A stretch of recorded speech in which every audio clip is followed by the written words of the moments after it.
It's my pleasure to be here in Los Angeles with Byron Katie, who's a famous book author, speaker, and has helped a tremendous number of people transform their lives over a large, how many years? Over 24, 25 years. Well, about 25 years.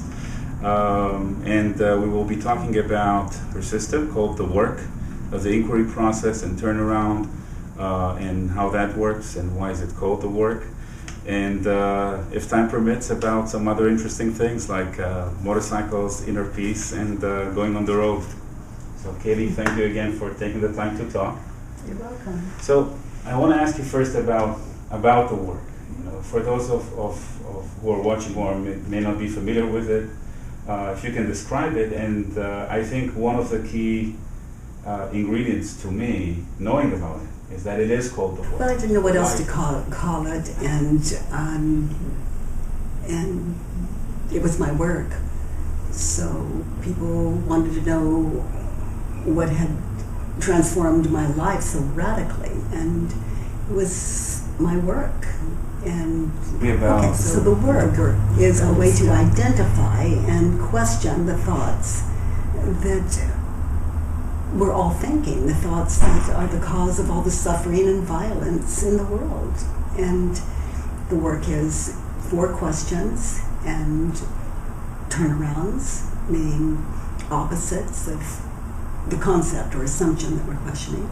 We find examples for those turnarounds. And for people more interested, the text for the work is Loving What Is. And of course they can find that anywhere. And it's a gentle process of inquiry. It runs very deep, very thorough. It doesn't take a teacher. It's very user-friendly. And my experience is that no human being has more wisdom than another. And as we experience these questions that I call the work, these 4 questions, it's like the door, the key that taps into that intelligence that wisdom that we all hold. So this is my question. How can you be, on one hand, not attached to things, not attached to the way things are, not attached to any self-importance, not attached to any of those things, well, but be full of love as well? Because it seems contradictory. Well, the way you're interpreting it, I would absolutely agree with you. But in my world, people don't attach to things; they attach to what they're believing, and then reach out for things. It's like think, feel, act, have, and when we no longer believe that having that thing is